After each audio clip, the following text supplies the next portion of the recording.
India's number 1 varicose veins hospitals ఐబీసీను సంప్రదించండి. మీ నొప్పి లేని ప్రయాణాన్ని ప్రారంభించండి. నమస్కారం, సుమన్ టీవీకి స్వాగతం. నేను మానస. ఈ రోజు మనతో పాటు ఉన్నారు ప్రముఖ జ్యోతిష్యుడు, జ్యోతిష్య రత్న, జ్యోతిష్య చక్ర వైభవ నిపుణ డాక్టర్ రాళ్లపల్లి రవికుమార్ గారు. వారితో మాట్లాడదాం. ఈ సెప్టెంబర్ మాసానికి సంబంధించిన ద్వాదశ రాశుల యొక్క మాస ఫలితాలు ఏ విధంగా ఉన్నాయనే విషయాలు తెలుసుకుందాం. అలాగే దాంతోపాటు సెప్టెంబర్ మాసంలో మనకి గ్రహణం కూడా ఉంది కాబట్టి ఆ విషయాలు కూడా మనం తెలుసుకునే ప్రయత్నం చేద్దాము. గురుగారు నమస్కారం అండి. నమస్కారం. గురుగారు, ముందుగా సెప్టెంబర్ మాసంలో గ్రహస్థితి అంటే నవగ్రహాలు ఏ స్థానాల్లో ఉన్నాయి అనే విషయాలు తెలియజేయండి. తపోనమ్మ ప్రదిందు సమాకారే పరబ్రహ్మ స్వరూపిణి వాసరాపీఠ నిలయే సరస్వతి నమస్తుతే. సుమన్ టీవీ ప్రేక్షకులకి నమస్కారం. ద్వాదశ రాశుల్లో నవగ్రహాలు సెప్టెంబర్ నెలలో ఎక్కడున్నాయో ఇప్పుడు తెలుసుకుందాం.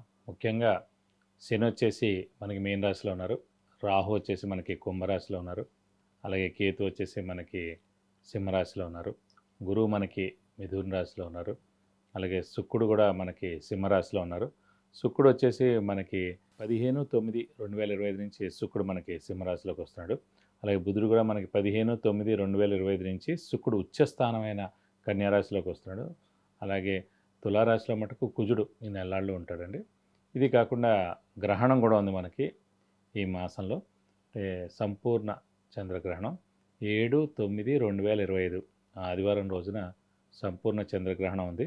ఇది కూడా రాత్రి 9:58 నుంచి నెక్స్ట్ రోజు 8/9/2025 తెల్లారగట్ల 1:26 వరకు సంపూర్ణ చంద్రగ్రహణం ఉంది. ముఖ్యంగా ఈ సంపూర్ణ చంద్రగ్రహణం ఏ రాశుల మీద ఎఫెక్ట్ ఉండదండి. ఓన్లీ కుంభరాశి, కొంచెం మీన రాశి మీద ఎఫెక్ట్ ఉంటుంది. ఎందుకంటే కుంభరాశిలో శతభిషం 4వ పాదం మీకు వస్తుంది కాబట్టి శతభిష నక్షత్రం మొత్తానికి దాని ఎఫెక్ట్ ఉంటుంది. అలాగే పూర్వభాద్ర నక్షత్రం మీద కూడా వస్తుంది. పూర్వభాద్ర ఏంటంటే మనకి కుంభరాశిలో 1వ పాదంలో ఉంటుంది, 2, 3, 4 పాదాలు మీన రాశి మీద కూడా ఉంటుంది కాబట్టి ఇది కాకుండా కూడా వీళ్ళకి ఏలినాటి శని కూడా నడుస్తుంది. ఏలినాటి శని ప్లస్ చంద్రగ్రహణం నడుస్తుంది కాబట్టి కొంచెం ఇంపాక్ట్ ఎక్కువగా ఉంటుంది. ముఖ్యంగా కుంభరాశికి కొంచెం తక్కువగా ఉండొచ్చు, ఎందుకంటే కుంభరాశి అధిపతే శని కాబట్టి ఏలినాటి శని నడుస్తున్నా కూడా శని అంత దారుణంగా అయితే ఉండడు, కానీ గ్రహణ ఎఫెక్ట్ కూడా ఖచ్చితంగా ఉంటుందండి. సో జాగ్రత్తగా ఉండడం ఉత్తమం. సో శతభిష నక్షత్రంకి పూర్వభాద్ర నక్షత్రం మీదే చంద్రగ్రహణం వస్తుంది కాబట్టి ఈ 2 నక్షత్రాల వాళ్ళు కొంచెం జాగ్రత్తగా ఉండాలి. అలాగే కుంభరాశి మీనరాశి వాళ్ళు కూడా కొంచెం జాగ్రత్త వహించి చిన్న చిన్న శాంతులు చేయించుకుంటే సరిపోతుంది. ఇది నవగ్రహాలు ద్వాదశ రాశిలో ఈ స్థానాల్లో సెప్టెంబర్ మాసంలో ఉన్నాయి. ఇప్పుడు మిథున రాశి యొక్క మాస ఫలితాలు తెలుసుకుందాం. గురుగారు, ఈ మాసం మిథున రాశి వాళ్ళకి ఎలా ఉండబోతుంది, ఏ విషయాల్లో అనుకూలతలు ఉన్నాయి, ఏ విషయాల్లో జాగ్రత్త పడాలి తెలియజేయండి. తప్పకుండా అమ్మ. మిథున రాశి అనగానే మనకి మృగశిర 3-4 పాదాలు, ఆరుద్ర 1, 2, 3, 4 పాదాలు, పునర్వసు 1, 2, 3 పాదాలు, ఈ నక్షత్రాల సమూహంతో మనకి మిథున రాశిలోకి వస్తుంది. ఈ రాశి వారు ప్రస్తుతం రాశిలోనే గురువు ఉన్నాడు, అలాగే దశమ స్థానంలో శని ఉన్నాడు. సాధారణంగా మనం జాతకంలో చూసుకున్నప్పుడు లగ్నం నుంచి దశమ స్థానంలో శని ఉంటే కనుక అప్స్ అండ్ డౌన్స్ లైఫ్లో ఎక్కువగా ఉంటాడు. సాధారణంగా చూడండి, ఒక వ్యక్తి చాలా ఉన్నత పొజిషన్కి వెళ్తాడు, మళ్ళీ సడన్గా అనుకోకుండా కింద పడిపోతుంటాడు. సో సాధారణంగా ఇలాంటివన్నీ సినిమా వాళ్ళకి, రాజకీయ నాయకులకి, వ్యాపారస్తులకి ఎక్కువగా జరుగుతుంటాయి. సో శని సరిగ్గా లేకపోతే కనుక అధపాతాలలో కూడా వెళ్ళిపోతూ ఉంటారు అన్నమాట. సో అంత ప్రమాదం. ఇక్కడ ప్రస్తుతం ఏంటంటే మిథున రాశి వారికి ఈ దశమ స్థానంలో గోచారీత్యా శని ఉన్నాడు. సో అంత ఇంపాక్ట్ ఉండదు. లగ్నం నుంచి శని 10th హౌస్లో ఉన్న ఇంపాక్ట్ దీనికి ఉండదు. అది లగ్నం అంటే ఇక బై బర్త్ జన్మజాతకం కాబట్టి పర్మనెంట్గా ఉండేదండి. గోచారం అనేది మామూలుగా మారుతూ ఉంటుంది కాబట్టి అంత ఇంపాక్ట్ ఉండదు. కానీ అప్స్ అండ్ డౌన్స్ అనేది లైఫ్లో ప్రస్తుతం అయితే మటుకు ఈ దశమ స్థానంలో ఉన్నాడు కాబట్టి ఖచ్చితంగా ఉంటుంది అన్నమాట. సో కాబట్టి అంటే కొంచెం మీడియంగా ఉంటుందని అనుకోవాలి. ఎందుకంటే ప్రస్తుతం గురుబలం కూడా లేపడం, రాశిలోనే గురువు ఉన్నాడు కాబట్టి దైవబలం, దైవానుగ్రహం తక్కువగా ఉంది. సో బాగా కష్టపడితే కానీ పనులు జరగకపోవడం, శ్రమ, కాలం, ధనం వ్యర్థం అవడం, అవసరానికి డబ్బులు సమకూరకపోవడం, రావాల్సిన బాకీలు ఆలస్యంగా రావడం, షూరిటీ స్పెక్యులేషన్స్ లాంటివి కలిసి రావండి. షూరిటీస్ జోలికి వెళ్ళకపోతే ఉత్తమం, స్పెక్యులేషన్స్ కూడా వెళ్ళకపోతే ఉత్తమం.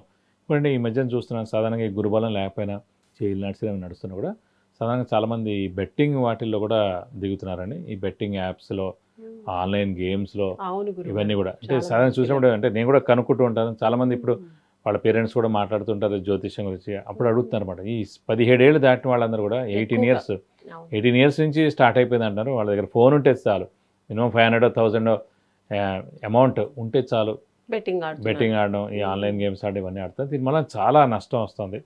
కాబట్టి చాలా జాగ్రత్తగా ఉండాలి. అంటే మనం కేర్ తీసుకోవాలి. అంటే ప్రస్తుతం ఏంటంటే తల్లిదండ్రులు కూడా ఎవరికైనా ఏలినాటి నడుస్తున్నా, అర్ధాష్టమశ నడుస్తున్నా, అష్టమశ నడుస్తున్నా కూడా సో గురుబలం లేకపోయినా కూడా కొంచెం జాగ్రత్తగా వాళ్ళ పిల్లల్ని వాచ్ చేస్తూ ఉండాలి. అంటే ఏం చేస్తున్నారు అనేది గమనించకపోతే అంటే అది పెద్ద ప్రమాదం అయిపోయి అది చాలా గొడవలు అయిపోయి అదేదో సూసైడ్ దాకా వెళ్ళిపోయి అలా చనిపోవడం చంపడం ఇలాంటివి చనిపోవడం చంపడం ఇలాంటివన్నీ కూడా జరుగుతాయి అన్నమాట. కాబట్టి ఏంటంటే మనం కొంచెం జాగ్రత్తగా చూస్తే కనుక మంచిది.